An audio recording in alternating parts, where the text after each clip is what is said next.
നമസ്കാരം. ആത്മവിശ്വാസമുള്ള നേതാവിൻ്റെ ഗുണങ്ങൾ എന്തൊക്കെയാണ്? ഒരു കഥയിലൂടെ അത് നിങ്ങളോട് പങ്കുവെക്കുന്നു.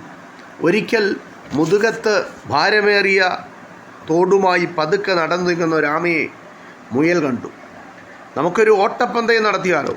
ഗർവിഷ്ഠനായ മുയൽ ആമയോട് ചോദിച്ചു. ആമ സമ്മതിച്ചു. അവർ പന്തയം തുടങ്ങി. മുയൽ വേഗത്തിലോടി. എന്നാൽ ആമ വളരെ പതുക്കെയാണ് നടന്നത്. ഒരു മരത്തിൻ്റെ ചുവട്ടിൽ വിശ്രമിച്ചു. അഹങ്കാരിയായ മുയൽ പെട്ടെന്ന് ഉറങ്ങിപ്പോയി. ആമ കഴിയുന്നത്ര വേഗത്തിൽ നടന്നു. പതുക്കെയാണെങ്കിലും സ്ഥിരതയോട് ലക്ഷ്യസ്ഥാനത്തെത്തി. അങ്ങനെ ആമ പന്തയത്തിൽ ജയിച്ചു. കഥ ഇതാണ്. ഈ കഥയിൽ നിന്ന് നിങ്ങളോട് 2 ചോദ്യമാണ് ചോദിക്കുന്നത്. എന്തുകൊണ്ടാണ് ആമ പന്തയത്തിൽ വിജയിച്ചത്? അതിൻ്റെ ഉത്തരം ഇതാണ്. മുയൽ തൻ്റെ കഴിവിലുള്ള അഭിമാനം കൊണ്ട് അഹങ്കാരിയായിരുന്നു. മുയൽ തൻ്റെ എതിരാളിയെ കുറച്ചു കാണുകയും അലസനാവുകയും ചെയ്തു. രണ്ടാമത്തെ ചോദ്യം, പ്രബലനായ എതിരാളിയായിട്ടും പന്തയം ജയിക്കാൻ ആമയെ തുണച്ച പ്രത്യേകതകൾ എന്തെല്ലാം? വെല്ലുവിളികളുണ്ടായിട്ടും അത് ലക്ഷ്യത്തിലേക്ക് നീങ്ങിക്കൊണ്ടേയിരുന്നു.